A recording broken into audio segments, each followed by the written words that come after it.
할렐루야. 오늘도 새벽을 깨워 하나님 앞에 나와 온라인으로 예배드리는 모든 성도님들을 축복하고 환영합니다. 기도하겠습니다. 하나님 감사합니다. 오늘도 우리를 잠에서 깨워주시고 하루의 첫 시간을 하나님께 나와 예배드리게 해주심에 감사를 드립니다. 성령님께서 이 시간 말씀을 조명하여 주셔서 이 시간 저희들이 말씀을 듣고 깨달아 하나님께서 원하시는 삶을 살아가기를 원합니다. 또한 우리의 어려움과 많은 해결하지 못한 문제들이 있습니다. 이 시간 오직 주님만 의지하오니 우리의 모든 것 아시는 주님께서 우리에게 평안을 허락하여 주옵소서. 예수님의 이름으로 기도합니다. 아멘. 오늘 하나님께서 주신 말씀은 출애굽기 8장 20절부터 32절까지의 말씀입니다. 여호와께서 모세에게 이르시되 아침에 일찍이 일어나 바로 앞에 서라.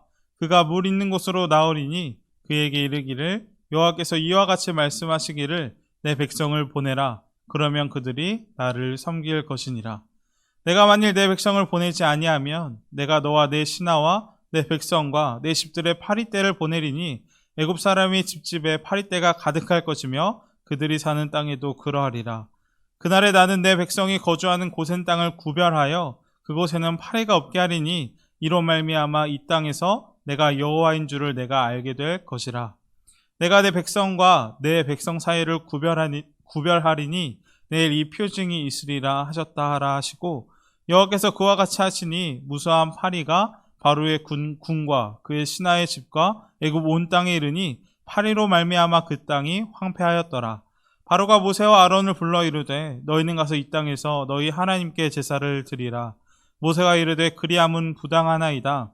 우리가 우리 하나님 여호와께 제사를 드리는 것은 애굽 사람이 싫어하는 바인즉 우리가 만일 애굽 사람의 목전에서 제사를 드리며 그들이 그것을 미워하여 우리를 돌로 치지 아니하리이까. 우리가 사흘길쯤 광야로 들어가서 우리 하나님 여호와께 제사를 드리되 우리에게 명령하시는 대로 하려 하나이다. 바로가 이르되 내가 너희를 보내리니 너희가 너희 하나님 여호와께 광야에서 제사를 드릴 것이나 너무 멀리 가지는 말라. 그런즉 너희는 나를 위하여 간구하라.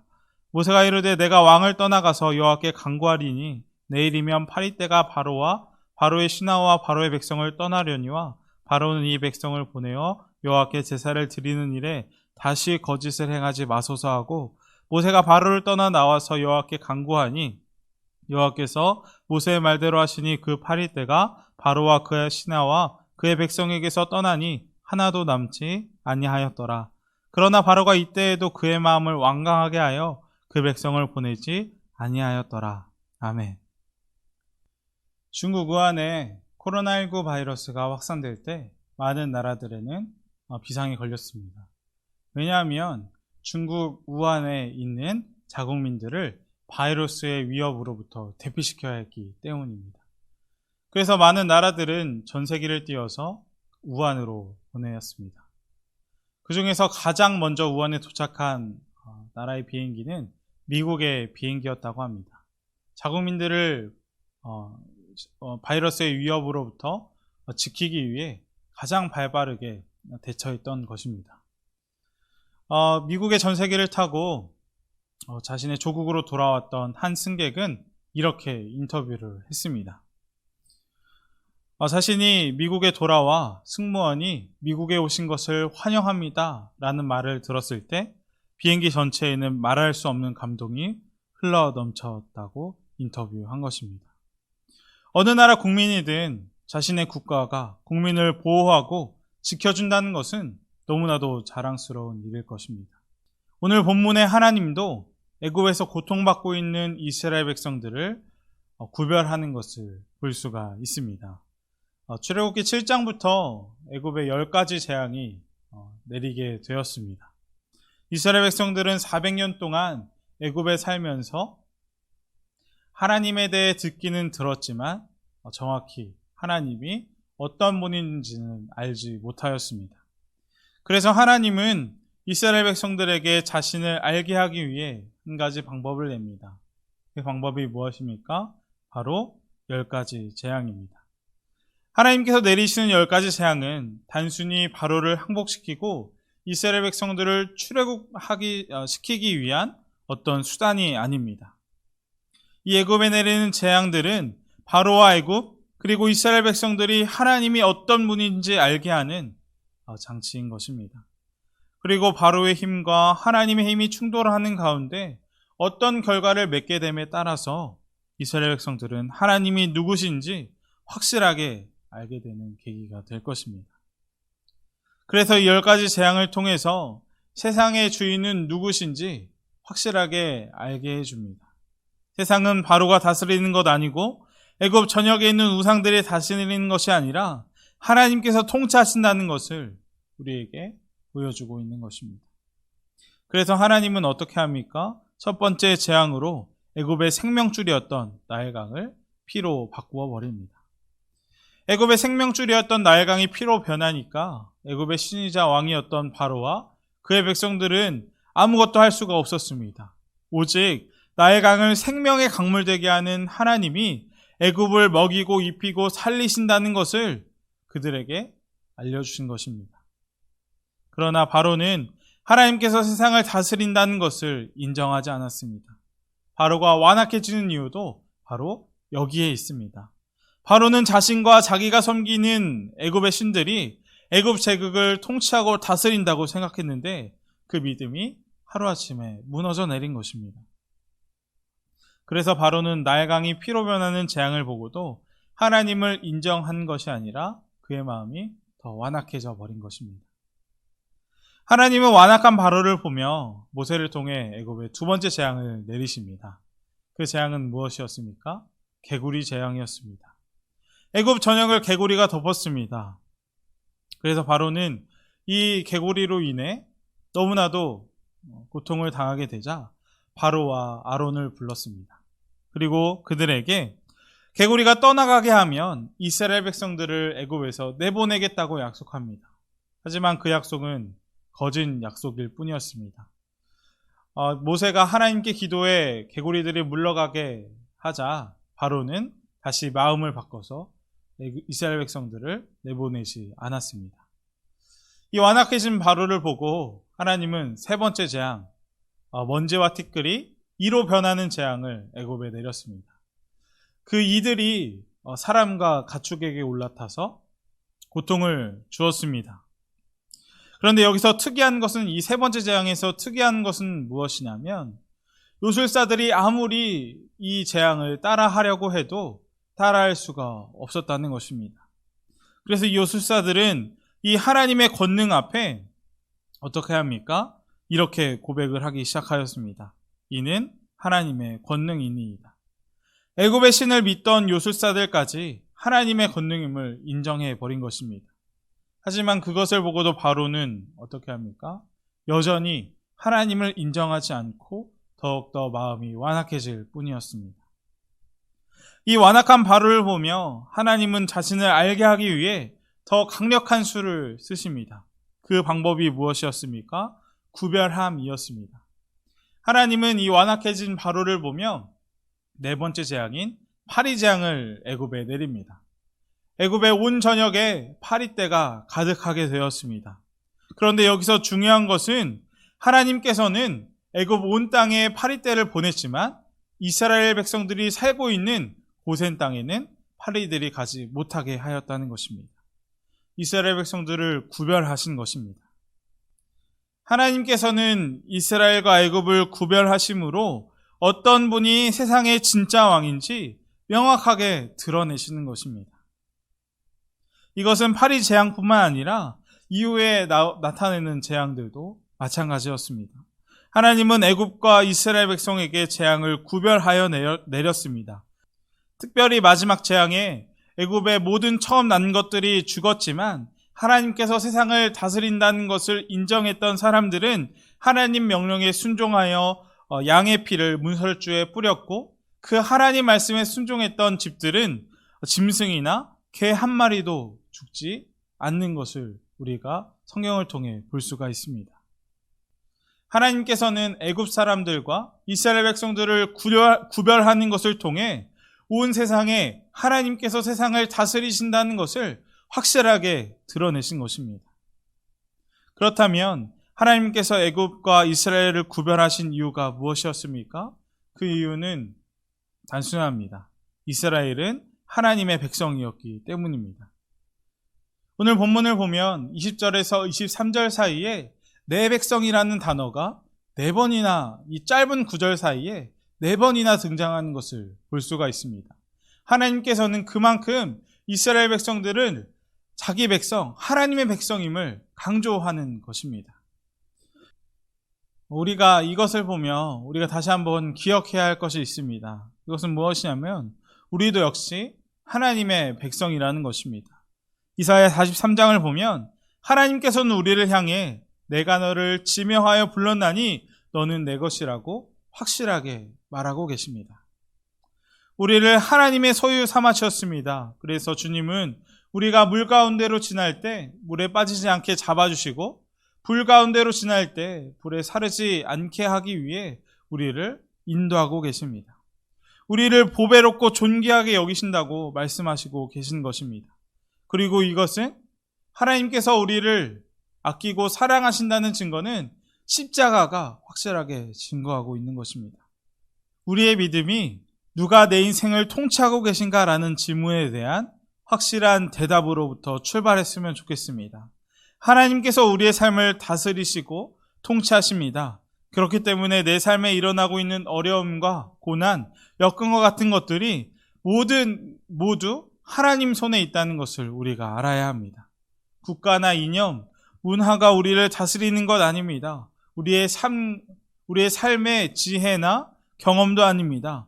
오직 하나님만이 우리를 다스리고 있습니다. 이것이 확실하게 믿어질 때 우리의 믿음이 어떤 상황에서도 흔들리지 않는 견고한 믿음이 될 것입니다. 그러나 안타까운 것은 무엇입니까? 세상은 우리를 믿음 위에 바로 서 있을 수 있도록 쉽게 보내주지 않는다는 것입니다. 이것은 오늘 본문의 바로의 타협을 보면 잘 알 수가 있습니다. 바로는 하나님의 재앙 앞에 속수무책이었습니다. 애굽은 파리떼들에 의해서 엄청난 고통을 당해야만 했습니다. 그 파리떼들의 위력이 얼마나 대단했던지 땅이 황폐하게 되어버렸다고 이야기합니다. 그러자 바로는 어떻게 합니까? 모세와 아론을 궁으로 불러들입니다. 바로는 이제 그들에게 전과 같이 함부로 명령할 수 있는 처지가 아니었습니다. 적어도 바로가 보기에도 이 모세와 아론이 섬기고 있는 그 하나님이 그에게 만만한 상대가 아니라는 것이 이미 그 전에 있었던 재앙으로부터 입증되었기 때문입니다.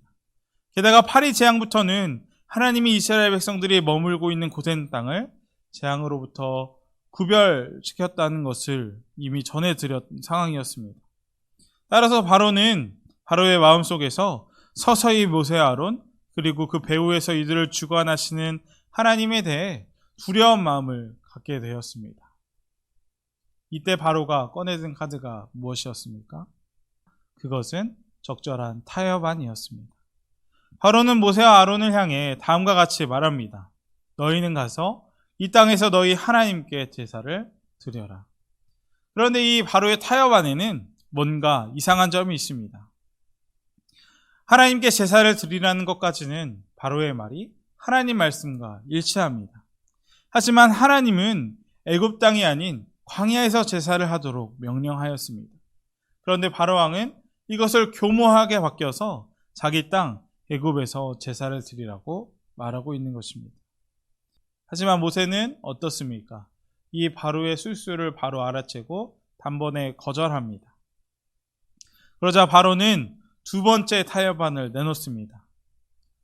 너희가 하나님께 제사를 드릴 것이나 너무 멀리 가지는 말아라.